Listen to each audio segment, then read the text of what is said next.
Primeiramente, Deroni, boa noite. Boa noite. A importância de um evento como esse, na sua opinião, Deroni?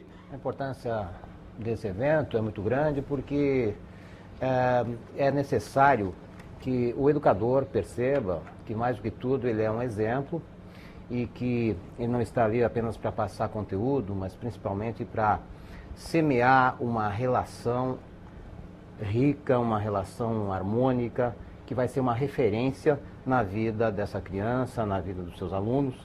E ele tem todo um papel que vai muito além apenas da questão do conteúdo. Na verdade, ele é uma espécie de líder, uma espécie de orientador, e que ele vai auxiliar, então, nesse processo de educação global, preparando as pessoas para a vida. Quem é o profissional psicólogo Derodi Saad? Fazendo uma apresentação, perfil profissional, Derodi.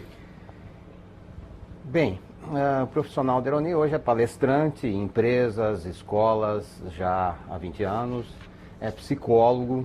Nós utilizamos já desde os 15 anos, né? São 38 anos, utilizando hipnose, regressão, trabalhamos com meditação também, dinâmica de grupo, damos formação em programação neurolinguística, trabalhamos assim no sentido do desenvolvimento pessoal e profissional. E trabalhamos com um tema muito importante que é a inteligência emocional, que temos nosso livro a respeito, porque hoje existem pesquisas, cada vez em maior número, mostrando, por exemplo, que 87% das pessoas que perdem os seus empregos, os perdem por questões de atitude e inteligência emocional.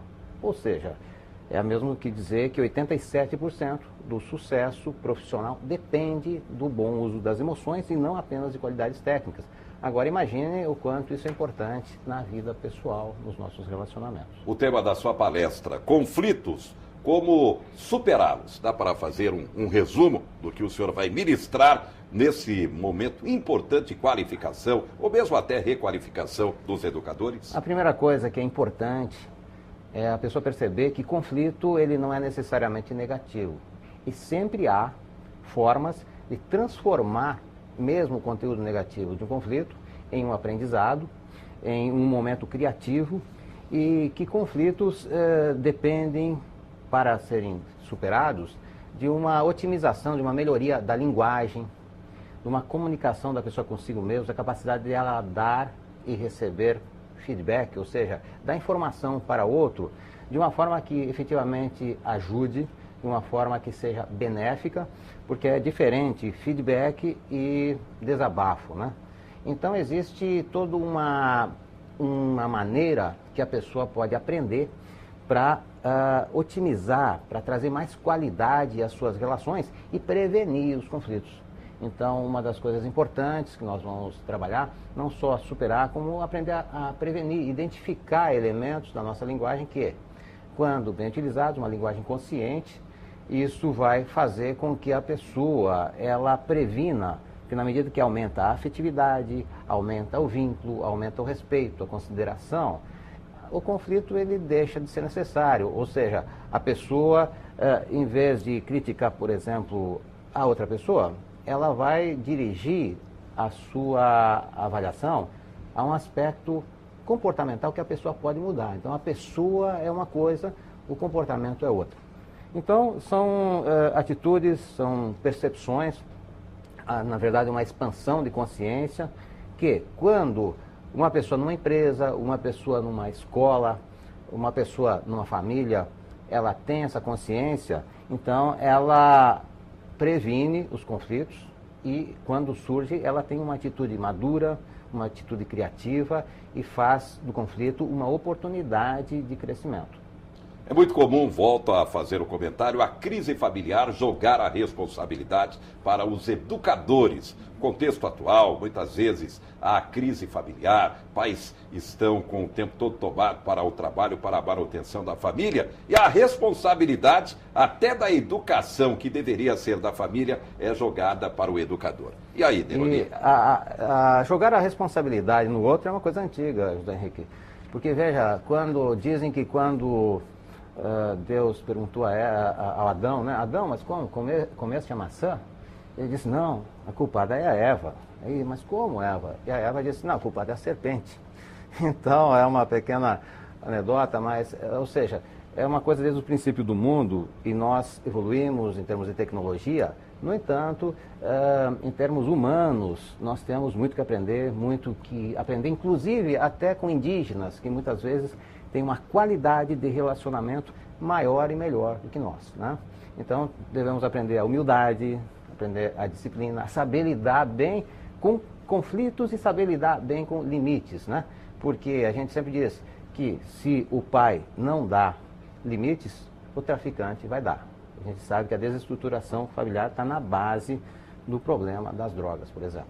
O título do seu livro, com mais de 12 mil exemplares já vendidos. Sinto, logo existo. Inteligência emocional e autoestima, quando os profissionais, e nós temos também essa realidade, os profissionais afirmam que a depressão é cada vez mais grave, inclusive, principalmente em adolescentes. A importância dessa mensagem positiva, a valorização da autoestima, e o educador tem que estar preparado também para isso, Teroni. Sem dúvida nenhuma. E é importante perceber que 10% do que acontece na nossa vida, 10% é o que acontece na nossa vida. Porém, 90% é o que a gente faz com isso. Então, sempre há tempo. Inteligência emocional é algo que pode ser desenvolvido em qualquer idade. Atitude é algo que pode ser desenvolvido em qualquer idade. E eu tenho me dedicado a desenvolver em empresas, em escolas, todo um trabalho para que nós possamos, então, levar uma experiência. E isso tem transformado a vida, a qualidade de vida nos hospitais, em empresas imobiliárias, enfim, empresas de todo tipo, empresas de TI, porque, acima de tudo, o nosso relacionamento, a forma como nós convivemos, vai mudar a maneira de nós vivermos. Então, quando a pessoa olha a sua vida, a vida que passou, por exemplo, e olha buscando aspectos negativos, né, ela acaba com isso se deprimindo, se amargurando. Se ela olhar e ver o aprendizado que ela pode ter com cada coisa, fica bastante diferente. Muitas vezes, claro, ela precisa de um trabalho de regressão, um trabalho de hipnose, ela precisa de um trabalho para ir lá e resgatar, ressignificar, dar um novo significado àquelas coisas, para que ela possa transformar essas pedras, né, em tijolos, em degraus, para que ela possa, com isso, construir a sua vida. Por exemplo, na minha vida, eu passei um período de 8 anos de bullying do mais severo que se possa imaginar. Quando eu fui fazer a primeira terapia, o terapeuta disse assim: pô, a tua história de vida, você podia ser um esquizofrênico ou um bandido, já está no lucro, né? E aí eu fui buscar. Passei por mais de 20 escolas de terapia, primeiro como buscando ajuda, depois fazendo formação. E o que acontece? Então, justamente o sofrimento que eu tive na minha infância me dá condições de abordar o ser humano de muitas maneiras diferentes, ajudando um mais por uma via racional, o outro mais por uma via emocional, o outro mais por técnicas que trabalham com o corporal. Ou seja, nós temos que transformar a nossa ferida sagrada, vamos dizer assim, aquelas coisas que nós sofremos, transformar isso justamente no nosso maior trunfo. E nós temos muitos exemplos de vida por aí, né? Pessoas até que não têm nem braços nem mãos e são palestrantes internacionais, fazendo uma lição maravilhosa.